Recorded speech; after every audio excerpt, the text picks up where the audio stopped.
नमस्कार, बहुत स्वागत है आप सभी का न्यूज टाइम्स टुडे में और मैं हूं आपके साथ पूजा दुबे। बुलेटिन की शुरुआत करेंगे हेडलाइंस के साथ।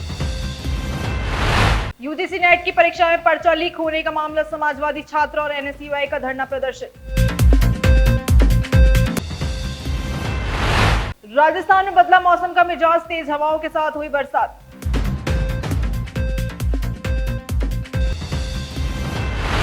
एक्शन में आई यूपी पुलिस, अतीक अहमद के भाई अशरफ की संपत्ति पर चला बुलडोजर।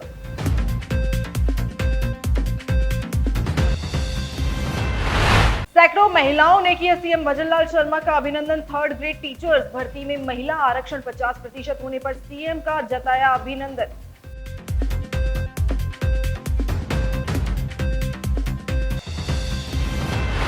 मौत की वजह बनी भीषण गर्मी, सऊदी अरब में हुई हज यात्रा में 600 से ज्यादा हज यात्रियों की मौत। मक्का गए 68 भारतीयों की मौत।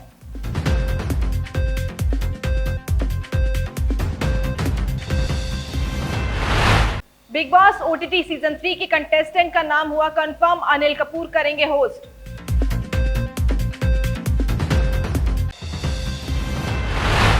दिल्ली एनसीआर में बदला मौसम का मिजाज, तेज हवाओं के साथ हुई बूंदाबांदी।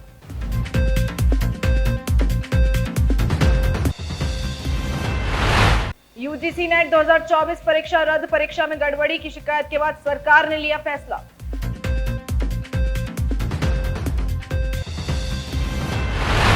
नीतीश सरकार को बड़ा झटका, बिहार में अब नहीं मिलेगा 65% आरक्षण, पटना हाईकोर्ट ने किया रद्द।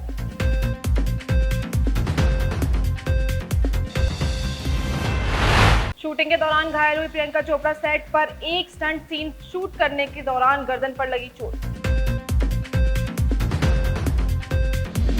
तो ये थी आज की सुर्खियां, अब आपको खबरों को बताते हैं विस्तार। आज की पहली बड़ी खबर है, शिक्षा मंत्रालय ने बड़ा फैसला लेते हुए यूजीसी नेट परीक्षा रद्द करने का ऐलान किया है। साथ ही सीबीआई जांच कराने की घोषणा भी की है। नीट विवाद के बीच अब यूजीसी नेट 2024 की परीक्षा रद्द कर दी गई है। 18 जून को ही नेट की परीक्षा हुई थी। यूजीसी को गृह मंत्रालय से पेपर आउट होने का इनपुट मिला है। परीक्षा में गड़बड़ी के चलते इसे रद्द कर दिया गया है। ये परीक्षा भी नेशनल टेस्टिंग एजेंसी यानी कि एनटीए कंडक्ट कराती है। जल्द ही परीक्षा की नई तारीखों का ऐलान किया जाएगा। इस बीच केंद्र सरकार ने मामले की जांच सीबीआई को सौंपी है।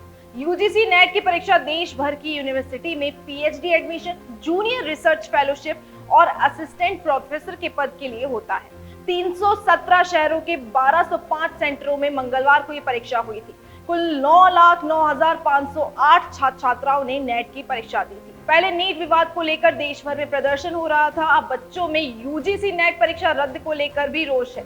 तो वहीं केंद्र ने कहा है कि यूजीसी नेट में गड़बड़ी की शिकायत नहीं मिली है। स्टूडेंट की भलाई के लिए एग्जाम रद्द किया गया है। जल्द ही नई तारीखों का ऐलान किया जाएगा। दूसरी बड़ी खबर है पटना से, जहां पटना हाईकोर्ट ने बिहार सरकार के आरक्षण सीमा बढ़ाए जाने के फैसले को गुरुवार को खारिज कर दिया। राज्य सरकार ने शिक्षण संस्थानों और सरकारी नौकरियों में एससी, एसटी, ओबीसी और ईबीसी को 50% से बढ़ाकर 65% आरक्षण देने का फैसला लिया था। इसे हाईकोर्ट में चुनौती दी गई थी। आपको बता दें, मुख्यमंत्री नीतीश कुमार ने 7 नवंबर 2023 को विधानसभा में इसकी घोषणा की थी कि सरकार बिहार में आरक्षण के दायरे को बढ़ाएगी 50% से, या इसे 65 या उससे ऊपर ले जाएंगे। सरकार कुल आरक्षण 60% से बढ़ाकर 75% करेगी। मुख्यमंत्री के ऐलान के तुरंत बाद कैबिनेट की मीटिंग बुलाई गई थी। 2.5 घंटे के अंदर कैबिनेट ने इस प्रस्ताव पर मुहर लगा दी थी। इसके बाद इसे शीतकालीन सत्र के चौथे दिन यानी कि 9 नवंबर को विधान मंडल के दोनों सदनों से पारित भी कर दिया गया था। इससे नीतीश सरकार को बड़ा झटका लगा। अगली खबर नीट परीक्षा से जुड़ी हुई है, जहां इस साल नीट परीक्षा विवादों में है। ग्रेस मार्क्स वाले विवाद के बाद सुप्रीम कोर्ट ने फिर से परीक्षा कराए जाने का विकल्प छात्रों को दिया था। आज हुई सुनवाई में सुप्रीम कोर्ट ने साफ कर दिया है कि नीट काउंसलिंग पर रोक नहीं लगाई जाएगी। सुप्रीम कोर्ट ने कहा कि अगर परीक्षा की जाएगी तो उसके बाद काउंसलिंग भी की जाएगी। नीट के खिलाफ अन्य याचिकाओं पर भी सुप्रीम कोर्ट ने एनटीए और केंद्र को नोटिस जारी किया है। अदालत ने सारे मामलों को हाईकोर्ट से सुप्रीम कोर्ट ट्रांसफर करने और नीट परीक्षा को रद्द करने, एसआईटी या सीबीआई जांच संबंधी अन्य याचिकाओं पर भी नोटिस जारी किया है। अब मामले में अगली सुनवाई 8 जुलाई को होगी। बढ़ते हैं आगे और बताते हैं आपको मौसम का हाल। प्रदेश में मौसम का मिजाज बदल चुका है। राजस्थान में आज से प्री मानसून की एक्टिविटी शुरू हो गई है।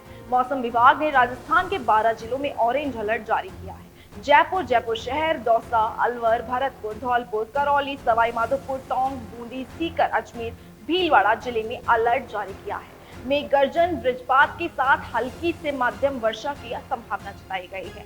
30 से 40 किलोमीटर प्रति घंटे की रफ्तार से आंधी चलने की संभावना जताई गई है।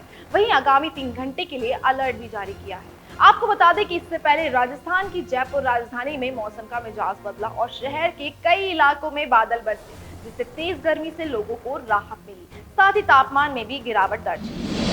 चलिए बढ़ते आगे और आपको बताते हैं, हाल ही में सीएम भजनलाल शर्मा ने 3rd ग्रेड टीचर भर्ती में महिलाओं को 50% आरक्षण देने का ऐलान किया था, जिसके बाद से युवा इसके खिलाफ सड़कों पर उतर गए और प्रदेश भर में विरोध शुरू हो गया। प्रदर्शनकारी युवाओं ने कहा, राजस्थान में पहले से ही महिलाओं को ग्रेड 3rd टीचर भर्ती में 30% आरक्षण दिया जा रहा था। इसे बढ़ाकर बेवजह सरकार 50% पर ले गई है। ये पुरुष विरोधी फैसला है, इसे किसी भी कीमत पर बर्दाश्त नहीं किया जाएगा। तो वहीं दूसरी ओर बड़ी संख्या में महिलाओं ने सीएमआर पहुंचकर मुख्यमंत्री भजनलाल शर्मा का आभार जताया। इस मौके पर सीएम भजनलाल शर्मा ने कहा, हमारी सरकार आदि आबादी को उनका हक दिलाने के लिए ऐसे ही प्रतिबद्धता के काम करती रहेगी। महिलाओं का सम्मान करने के लिए हम ऐसे कदम उठाते रहेंगे। प्रदेश की महिलाओं के सशक्तिकरण के लिए हमने ये काम किया है। 50% महिला आरक्षण का विरोध कर रहे युवाओं से कहा, आपको वंचित नहीं रखा जाएगा।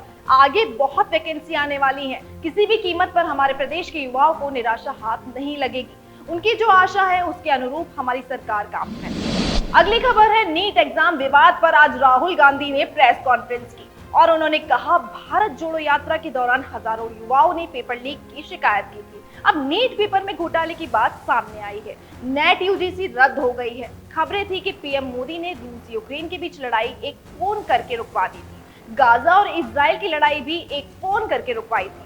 कुछ कारणों से नरेंद्र मोदी भारत में पेपर लीक नहीं रोक पा रहे हैं या रोकना नहीं चाहते हैं। राहुल ने आगे कहा कि पेपर लीक के पीछे कारण ये है कि एजुकेशन सिस्टम को भाजपा के पेरेंट ऑर्गेनाइजेशन ने कैप्चर कर लिया। जब तक इसे पलटा नहीं जाएगा तब तक पेपर लीक जारी रहेगा। मोदी जी ने ये होने दिया है, जो कि एंटी नेशनल एक्टिविटी है। कहा जा रहा था कि नरेंद्र मोदी जी ने यूक्रेन की लड़ाई रोक दी थी। मतलब एक ऑर्डर देके जो रूस और यूक्रेन के बीच में लड़ाई चल रही थी उसको रोक दिया था, ब्रेक लगा दी थी। इजराइल और गाजा के बीच में जो लड़ाई चल रही थी उसको भी नरेंद्र मोदी जी ने रोक दिया था। मगर किसी ना किसी कारण जो हिंदुस्तान में पेपर लीक हो रहे हैं उसको नरेंद्र मोदी रोक नहीं पा रहे हैं या रोकना नहीं चाहते हैं। इसी के साथ इस बुलेटिन बस इतना ही। आप देखते रहिए न्यूज़ टाइम्स टुडे। नमस्कार। ऐसे वीडियोस देखने के लिए सब्सक्राइब करें न्यूज़ टाइम्स टुडे को और जुड़े रहिए हमारे साथ।